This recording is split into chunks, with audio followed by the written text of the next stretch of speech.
So here we have a bar assisted tempo squat. If you're doing this at home and not in a gym setting, you can use the kitchen sink. So your hands can kind of go inside the kitchen sink, or if you're in the gym, you can grab a barbell that's anchored on a rack here. First thing we're going to focus on here is our rib cage position. So really important that this sternum bone here, this bone right in the front of our chest, stays parallel to the wall. So as we're going to kind of use that sink or the bar to kind of let our rib cage move back while maintaining this sternum nice and parallel to the wall. A mistake that's easy to make is letting the ribs go back and then kind of slouching through that sternum and getting that roundedness through that mid-back. So we want to avoid that. Sternum parallel to the wall.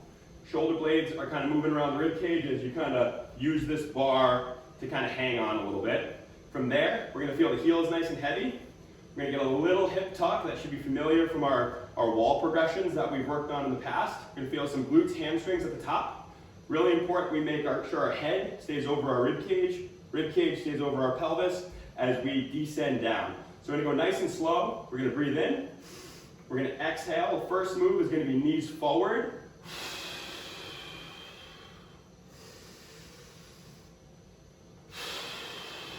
So we go nice and slow here. We kind of cycle some breathing as we do it. So we're breathing in. Head over rib cage over pelvis, feeling heels nice and heavy as the knees go forward and the rib cage stays moving back. We're doing this well. Should feel a bunch of heel contact, and then those knees drive forward so we can start to get some foot demand under our foot as we get towards the bottom, and then driving back up to that position. Common mistake is going to look like this.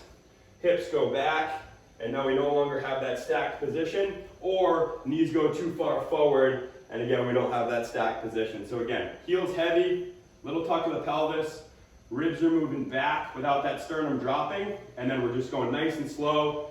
Think about using your feet to kind of feel the ground as you descend. This should be a lot of work as we go nice and slow and feel the ground under your feet.